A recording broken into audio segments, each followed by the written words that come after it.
Jemaat yang dikasihi oleh Tuhan kita Yesus Kristus, ini peristiwa dalam tradisi kekristenan disebut transfigurasi. Transfigurasi Yesus, perubahan figur. Ya, itu ada ayat 29, ketika ia sedang berdoa, rupa wajahnya berubah dan pakaiannya menjadi putih berkilau-kilauan. Transfigurasi, perubahan figur Kristus. Nah, dalam peristiwa transfigurasi ini Bapak Ibu Saudara jemaat dikasihi Tuhan, pesan yang mau disampaikan kepada kita yang pertama, jangan takut mati. Tolong jangan takut mati. Buat yang sehat, buat yang muda atau yang sudah lanjut atau yang sudah sakit-sakitan, jangan takut mati. Mengapa demikian? Lihat Musa dan Elia, itu sudah di akhirat itu.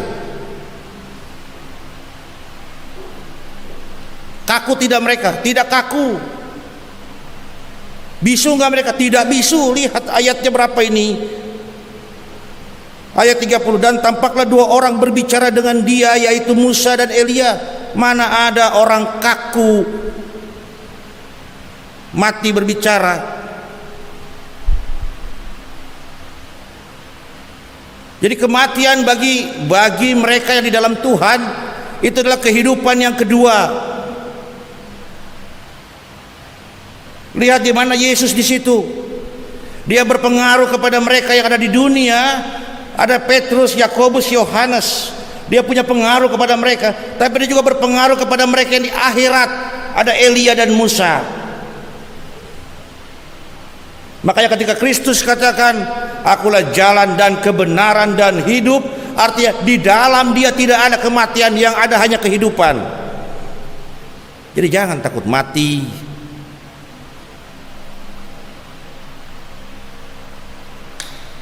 Jangan pikir kalau mati tidak bisa berbicara. Lihat.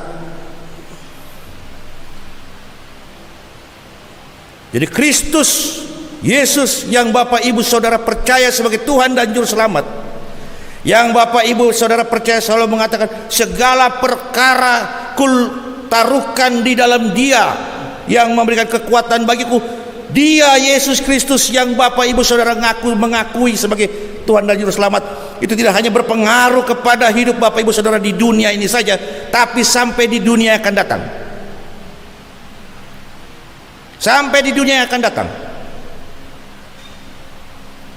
Jadi tidak hanya bicara soal yang fana, tapi juga bicara soal keabadian, soal hidup dunia yang tidak fana nanti ketika mati. Jadi jangan takut mati. Dan kedua, ketika kemudian Petrus, Yohanes, Yakobus, Petrus berkata, ku akan dirikan tenda, kemah. Bagi siapa? Satu bagi Musa, satu bagi Elia, dan satu untuk Yesus. 3 kemah. Lalu datanglah awan menaungi mereka, dan setelah itu Musa dan Elia tidak ada, tapi Yesus masih ada di situ bersama dengan mereka. Yang sudah di akhirat ya sudah. Yang di dunia ini yang jadi perhatian Tuhan ini. Makanya Yesus tidak ikut sama Musa dan Elia pergi ke sana, tapi dia tinggal bersama dengan mereka yang masih ada di dunia. Dia tinggal bersama dengan kita yang masih ada di dunia, masih hidup ini nih, yang masih suka takut-takut ini, yang masih suka khawatir dan cemas ini. Dia memilih untuk tinggal bersama dengan kita yang suka takut-takut, yang khawatir dan cemas. Karena dia tahu kalau nggak ada dia, di mana lagi kita kemudian bisa bertaruh harapan itu? Di mana lagi kita bisa menaruh keyakinan? Dia tahu kalau nggak ada dia di dalam tengah-tengah kita, bagaimana lagi kita bisa memelihara asa di dalam kehidupan kita? Maka dia memilih tinggal bersama dengan kita.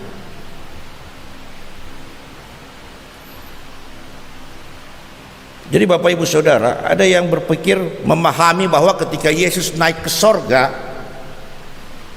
maka Ini adalah masa di mana Immanueles, tidak ada lagi Yesus Kristus di dunia, karena Yesus sudah naik ke sorga. Jadi di dunia Immanueles, kosong Yesus Kristus. Yesus naik ke sorga, Roh Kudus diturunkan. Kesaksian firman Tuhan berkata apa? Ada yang diturunkan dalam peristiwa Pentakosta di Yerusalem. Tapi kalau baca Injil Yohanes, sebelum Yesus naik ke sorga, dia hembuskan dulu roh itu kepada para rasul. Dia hembuskan rohnya.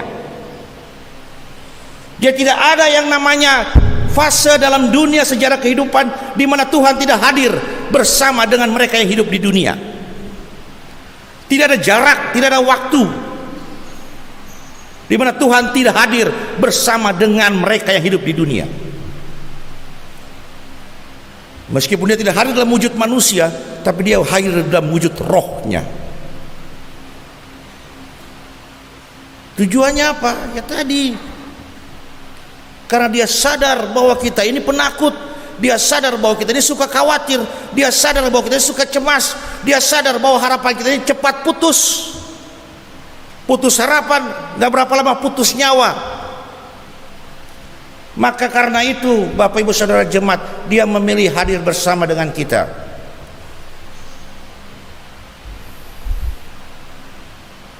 Supaya kita tetap percaya bahwa meskipun kita lemah tak berdaya, bahwa meskipun ada saatnya kita di atas tapi kemudian tiba-tiba ambruk jatuh, meskipun pandemi gak kelar-kelar sampai sekarang, vaksin datang, virusnya bermutasi.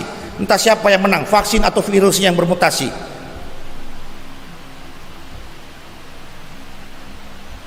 Tapi dia ada bersama dengan kita untuk menjanjikan kehidupan ini tetap akan ada sampai selamanya.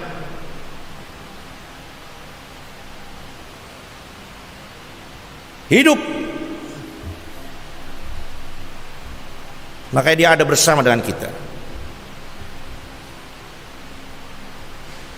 Bapak Ibu Saudara yang dikasihi oleh Tuhan, itu pesan kedua. Jadi yang pertama apa?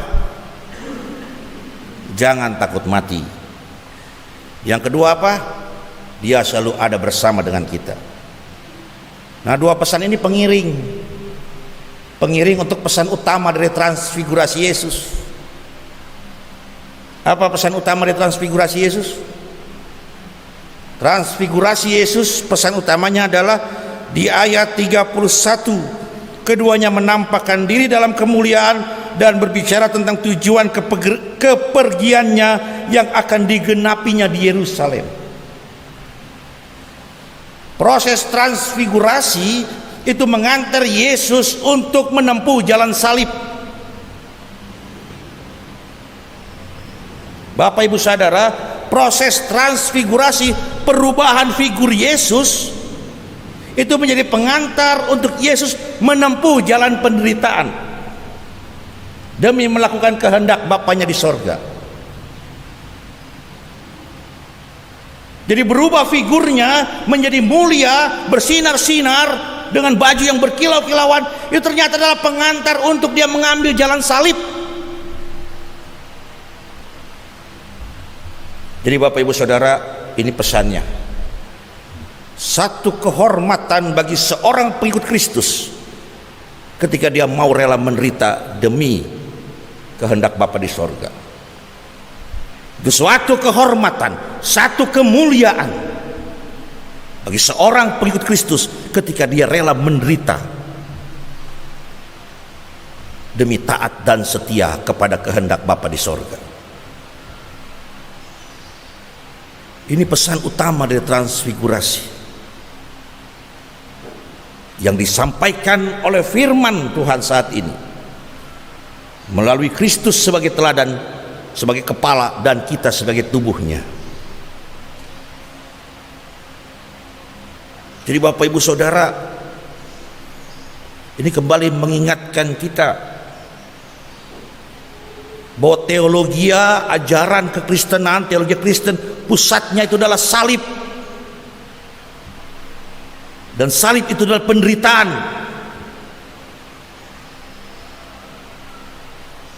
Tidak ada yang namanya kebangkitan tanpa penderitaan.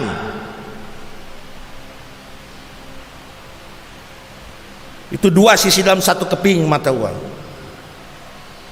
Jadi jangan cuma mau bangkit saja tapi tidak mau menderita. Jangan cuma mau senang saja tapi nggak mau susah untuk Tuhan. Ini mau ditekankan kepada saya, kepada Bapak Ibu Saudara jemaat sekalian. Suatu kehormatan bagi kita sebagai pengikut Kristus. Jadi kita mau menderita untuk Tuhan. Kita mau bersusah payah untuk Tuhan. Itu suatu kehormatan, suatu kemuliaan bagi kita. Tidak bisa itu dianggap remeh. Tidak bisa itu dianggap bodoh. Dunia boleh menganggap itu suatu kebodohan. Dunia boleh bilang itu bodoh, tapi kita bilang itu kemuliaan bagi saya. Itu kehormatan bagi saya. Ketika saya menderita untuk Allah, untuk Tuhan. Mengapa kita berdoa nggak begini? Mengapa kita berdoa nggak begini? Mengapa kita berdoanya begini, Bapak Ibu? Kenapa tradisi Barat bergajar kepada kita lipat tangan, tunduk kepala? Lipat tangannya bagaimana begini? Kenapa nggak begini? Kenapa nggak begini? Kenapa nggak begini?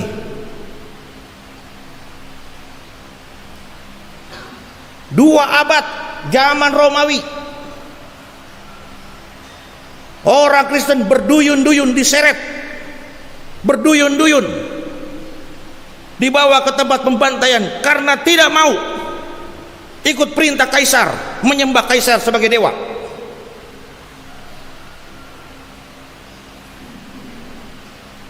Dalam perjalanan mereka menuju tempat pembantaian, mereka diberbaris, dan di setiap barisan mereka semua dirantai, tangannya dari depan sampai belakang, dan semua posisi tangannya begini.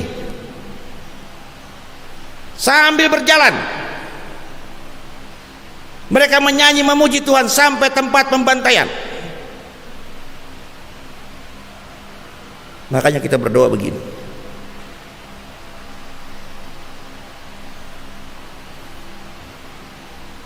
Ini sisa-sisa tradisi 2000 tahun yang lalu, Bapak Ibu Saudara. Bahwa kekristenan itu pusatnya adalah penderitaan, salib. Dan mereka yang pertama kali begini, itu adalah mereka yang merasa terhormat dan merasa mulia karena mau menderita untuk Tuhan.